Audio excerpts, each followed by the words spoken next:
Good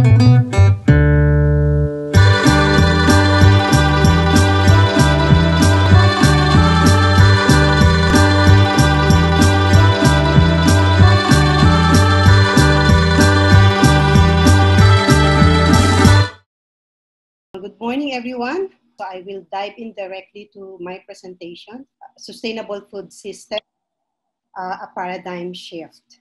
I think much has been said already about COVID-19. So for my presentation, I would just like to focus on how this global pandemic has exposed the fragility of our broken food systems, its inherent inequalities and injustices, and how nature is very much interlinked.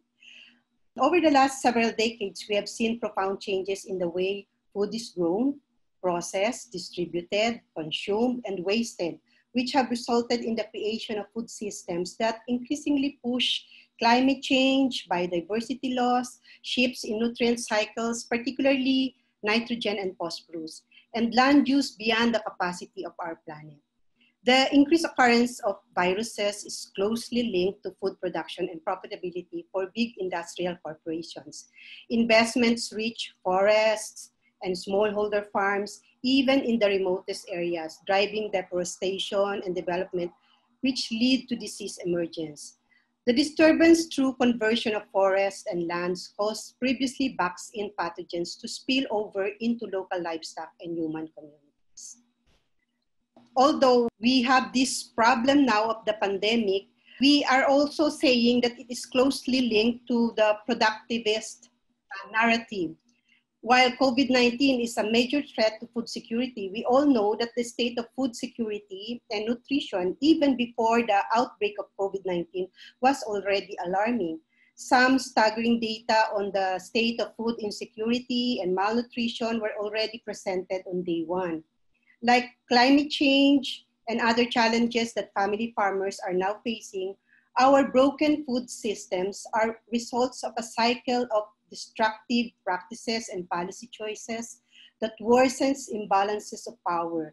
A lot of it has to do with the way we view food systems. The prevailing narrative is one many people call feed the world, or productivist narrative, which focuses on the quantity of food and calories produced. It is based on assumptions that we need to double food production by 2050, maximize yields, and base our production on export-oriented models from the global north.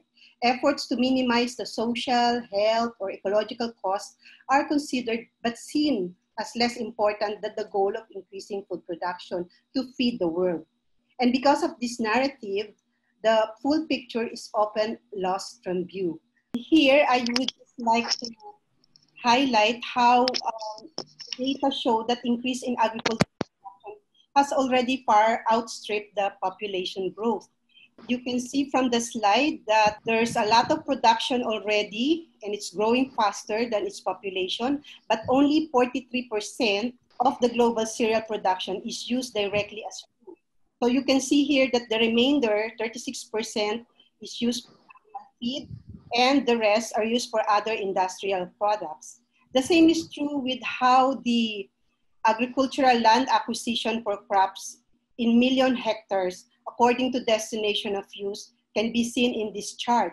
And you can see that only 3.3% of the total land acquisition, or about 10%, is used exclusively for food crops. And the rest, the bigger chunk, is actually used for multiple use, including fuels and non-food crops. So you can see there's a lot of competition on the food that is being produced.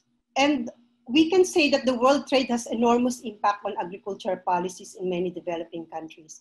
Rather than providing the population with food or promoting the development of domestic markets in rural areas, government and local elites frequently pursue the primary goal of generating foreign currency and tax revenue from agricultural exports. So you can see from the graph how the least developed countries have higher imports than exports.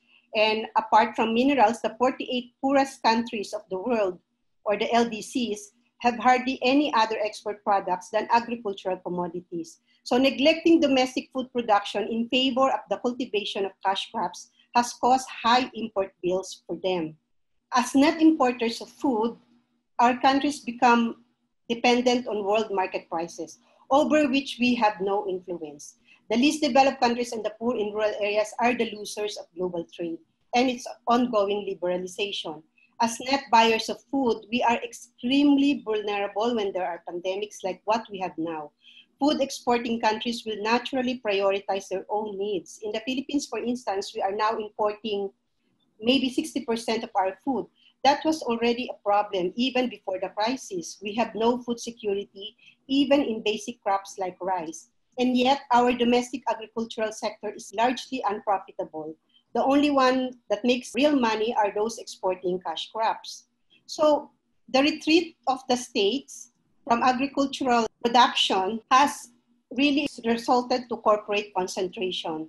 In the process, smaller size food producers have been marginalized because although they can be highly productive per hectare of land and highly resource efficient, if provided with adequate support, they are less competitive under prevalent market conditions. The larger agribusiness corporation is such that these actors have acquired, in effect, a veto power in the political system.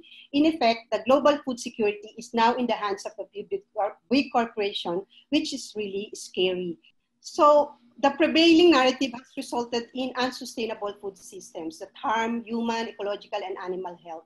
We need to balance power relations and empower family farmers so they can participate meaningfully in nation building. We cannot continue business as usual. It is not an option.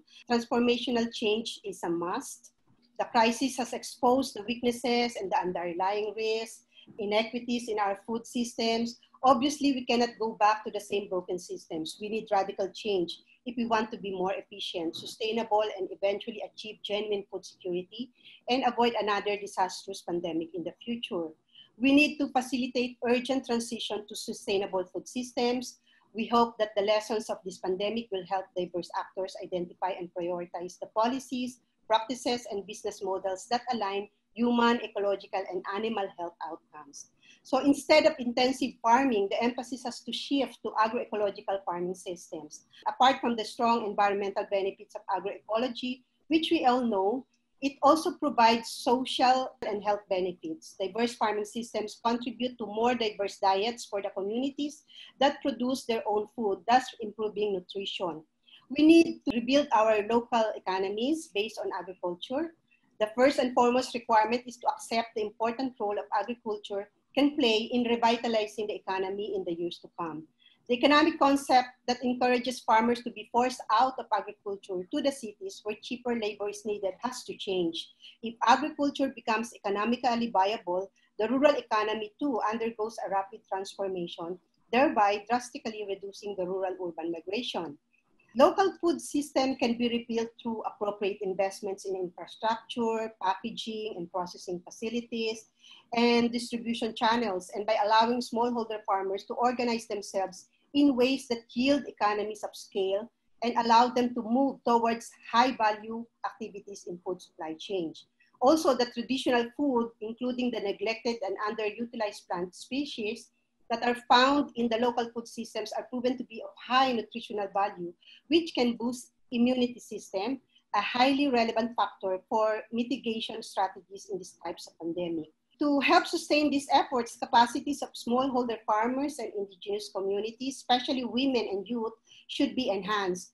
Food systems must be reshaped in order to be more inclusive of women and youth who have generally been disadvantaged in the past, both as a result of inequitable food chains and because agricultural technologies have not taken into account their specific needs. Governments could achieve this by providing strong support to this particular sector based on the provision of public goods for training, storage, and connection to markets and on the dissemination of agroecological modes of production. We need to bring back the integrity of scientific research as a public good.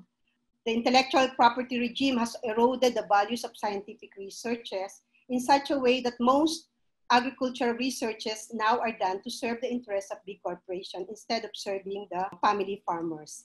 Sorry that I don't have much time to elaborate on all the items that I have provided in the slide, but just to leave you this quote, which I don't remember anymore where I get it. I hope this will inspire us all to move towards a better, sustainable, and resilient food systems for all. Thank you. Mabuhay ang pamilyang magsasaka.